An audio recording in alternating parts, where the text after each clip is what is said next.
Today I'm going to introduce you to an Icelandic fairy tale called Helga. It was translated into English in 1897 by a woman named Mrs. A.W. Hall in a collection titled Icelandic Fairy Tales. As you listen, you'll probably notice that it has some similarities to stories you already know. There's a neglected youngest daughter and her two favorite sisters, which is similar to Cinderella. There's also a monstrous suitor who has to be trusted before he can become human again, which has similarities to Beauty and the Beast and the Frog Prince. Folklorists actually have names and catalog numbers for these patterns. They show up in variation across Europe and beyond, and they've been studied and compared for well over a century. So the resemblance really isn't a coincidence. It's part of a much older and shared pool of story patterns that different cultures keep reshaping in their own particular way. Also, this story was first written down in Icelandic in the 1860s as part of a collection put together by a scholar named Jón Árnason.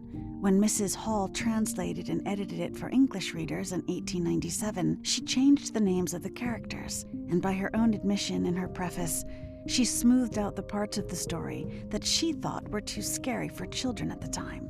So what you're about to hear is a Victorian retelling of an older Icelandic tale, not a word-for-word original. This is Helga, from Icelandic Fairy Tales, translated and edited by Mrs. A.W. Hall and published by Frederick Warne Co, 1897.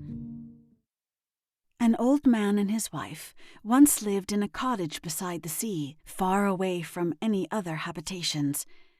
They had 3 daughters. The eldest was called Fredegond, the second Olga, and the youngest Helga.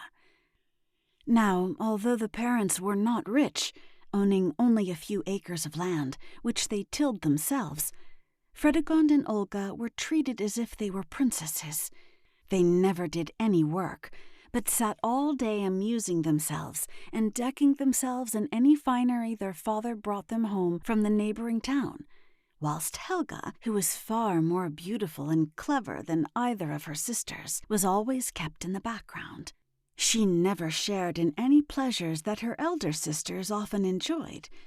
No presents were ever brought home for her, but all day long, from early morning till late at night, poor Helga had to work and toil for the whole family, receiving nothing but sour looks, often accompanied by blows from the elder sisters. Now it happened one day that the fire on their hearth had been allowed to go out. Helga was busy working in the fields, and as they had to send a long way to fetch fresh fire, the old man told Fredegond she must go for it. At first, Fredegond grumbled, for she was trying to dress her hair in a new way, but then she thought a walk in the woods might be pleasant, so she started. After she had gone some little distance, she came to a hillock and heard a deep voice saying, "Would you rather have me with you or against you?" Fredegond, thinking it was some laborer or woodcutter, said she did not care in the least, and that it was very impertinent of him to address her, and went on to the cave whence they fetched their fire. When she got there, to her great surprise, she saw a big cauldron filled with meat, boiling on the fire, and beside it stood a pan filled with dough, waiting to be made into cakes, but not a creature in sight. Fredegond, being very hungry after her long walk, stirred up the fire beneath the cauldron to make the meat boil quickly, and then began baking some cakes. But although she made one specially nice for herself, she let all the others burn, so that they were quite inedible. Then, as soon as the meat was cooked, she took a bowl from the shelf, filled it with all the best bits, and sat down and made a good meal, finishing up with the cake. Just as she had finished, a big black dog ran up to her and began wagging his tail and begging for some food, but Fredegond angrily gave him a slap and chased him away. Then the dog grew angry and, jumping upon her, bit one of her hands. Screaming with fright and pain, Fredegond jumped up and, in her hurry to get away, forgot all about the fire she was to bring and ran home to tell her parents what had happened. They were very sorry, both for her sore hand, which they bathed and bandaged, and the lack of fire. It was really very unfortunate, for that cave was the nearest place where they could procure some fire, as it was generally used by charcoal burners. So, though very unwilling to send Olga, who was their pet and favorite, she had to go, for they all feared that if Helga were sent, she might run away and never come back again. And then there would be no one on whom to vent their bad tempers, or to do the work of the whole household. For did she not wait on father and mother and both her sisters? So it was decided that Olga should go.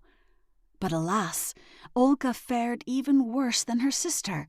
She was so spoiled that she thought she ought always to have the best of everything.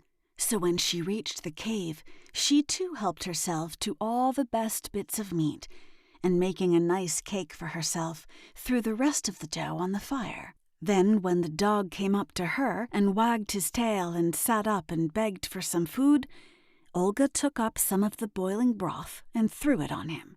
This made the dog so angry that he jumped up and bit off the point of her nose, and Olga ran home crying and screaming, with only half a nose and no fire.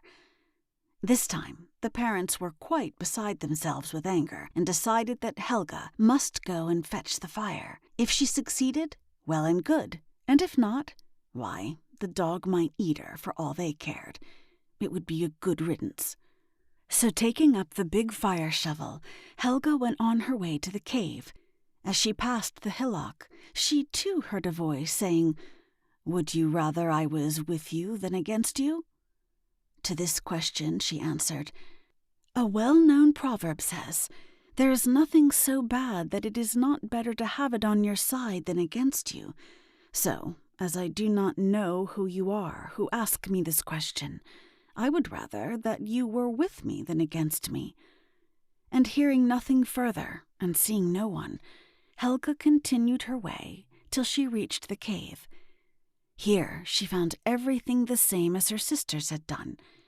The cauldron was on the fire, and the dough was ready for baking. But instead of thinking only of herself, Helga looked after the meat and saw that it was nicely cooked. Then, with great care, she made up the dough into cakes and never thought of taking anything for herself, although she was very hungry, for she had had nothing for breakfast but some hard dry crusts and a glass of cold water. Neither would she now help herself to any of the fire without asking leave from the owner of the cave.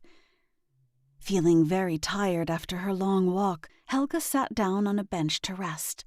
But she had hardly done so when she heard a loud rumbling noise. The ground began to tremble, and Helga, fearful that the cave might fall in, rose hastily from her seat. But as she turned to run out, she saw a big three-headed giant standing at the entrance of the cave, followed by a large black dog. Helga was terribly frightened, but being fond of animals, she held out her hand and patted the dog, and she quite regained courage when the giant, in a kind voice, said, "You have done the work well, which you found waiting here. It is only right, therefore, that you should get your share. Sit down, therefore, on that bench and share my dinner. Afterwards you can take home some of the fire you have come for." The giant then got a bowl from the shelf and helped Helga to some broth out of the big cauldron, carefully giving her the tenderest bits of meat. As he did so, the ground again began to shake and tremble, and fearful noises like claps of thunder frightened Helga greatly. But the giant, in a gentle voice, bade her to sit down beside him, and she finished her broth. Then the giant got up and gave her one of the cakes she had baked. But no sooner had she finished it than the ground began to shake and tremble. The thunder pealed, and flash after flash of lightning lit up the inside of the cave. Helga got so terrified that she ran up to the giant for protection, and as she clung to his arm, the noises ceased, and as the darkness passed away, Helga saw that the giant had disappeared, and that she was holding on to the arm of a handsome young prince. "Nay, do not be frightened," he said. "I can never thank you enough, dear Helga, for you have rescued me from the horrible enchantment the wicked fairy Gondomar pronounced on me at my birth. I am Torkil, the son of King Osbert, who reigns in the neighboring island. But because my father refused to marry Gondomar and chose my mother instead, the wicked fairy condemned me to go through life a three-headed monster, until some young girl should, despite my frightful appearance, place full trust and confidence in me. As Prince Torkil said these words, he seated himself beside Helga on a stone, thickly covered with soft green moss. Then Helga told him her story, and why she came to the cave, and also the fate of her sisters, who had gone to the cave on the same errand, adding that she must hasten back with the fire, else her father and mother would scold and beat her.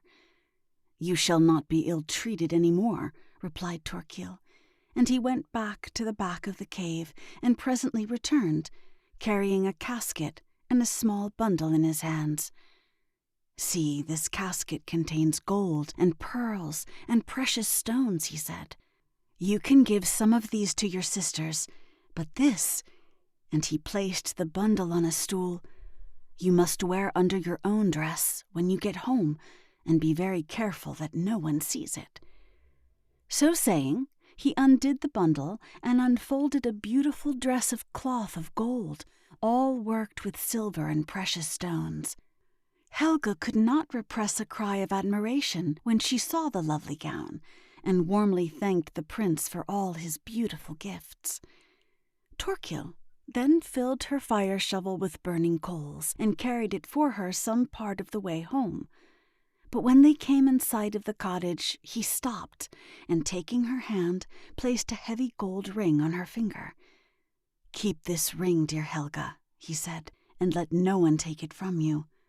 It will not be long ere I come to claim my bride, but I must first return to my parents and tell them the joyful news that the wicked charm is broken at last." With these words, he took a loving farewell to Helga and started her on her homeward journey. When she reached the cottage, and her parents saw that she had succeeded in bringing back the fire, Helga, for once in her life, received a kind word of welcome. But when she showed them the casket and was about to give her sisters some of the jewels, they seized upon it, and dividing the contents among themselves, returned Helga the empty casket. They might also have taken away her beautiful dress, but after Torkil left her, she had taken the precaution to slip it on under her old gown, so no one knew anything about it. And thus some days passed on. Matters relapsed into their former way. Fredegond and Olga did nothing all day but deck themselves with the jewels out of the casket, quarreling and fighting over them, and Helga, as before, had to do the work for the whole family, when one day the mother, who had been to the higher meadow for some herbs she wanted, came back and said that she had seen a beautiful big ship lying at anchor on the shore below their cottage. The old man hastened down to the stand to find out who the owner of the fine vessel might be, and seeing a boat pulling off from it, he waited till the stranger, who was a handsome young man, had landed, and then entered into conversation with him. But though he plied him with many questions, he could not find out his name. Then the young man in his turn began to question him, and asked him how many children he had. "Only 2 daughters," replied the old man, "and such good and beautiful girls they are, too," he added. "I should much like to see them," said the stranger. The old man, greatly delighted, led the way back to his cottage, where his 2 eldest daughters had hurried into their best frocks, and decked themselves with all the jewels out of Helga's casket. The stranger expressed himself as being very pleased with the girls. "But," he asked, "why has one of your daughters got her hand tied up with a cloth, and the other one a handkerchief fastened across her nose?" At first, the father said they had met with an accident and slipped down the cliffs, but when the stranger pressed for further particulars, the story of the dogs and the cave had to be told. "But surely you have another daughter," said the stranger, "one who, I know, is always kind to all animals." At first, the old man and his wife both declared they only had those 2 daughters, But when the stranger kept on urging him, he at last admitted that he had another girl.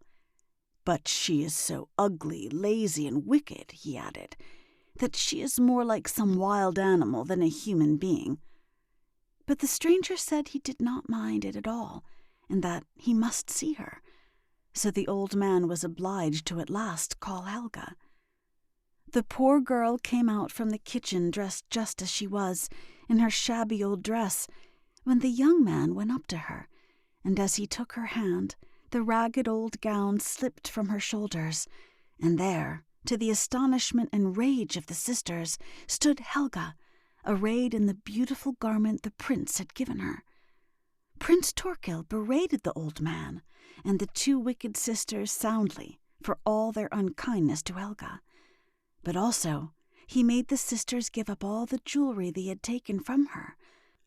But Helga begged that they might be allowed to keep a few, and the prince consenting, she gave each of them 2 chains, 2 brooches, 2 bracelets, and 2 pairs of earrings.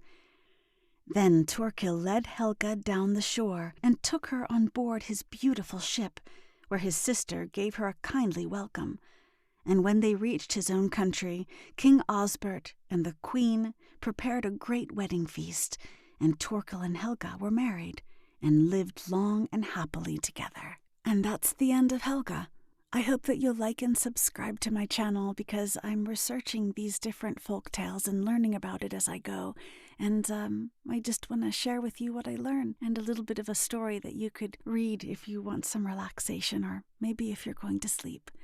So thanks for listening, and stay tuned for next time. Bye.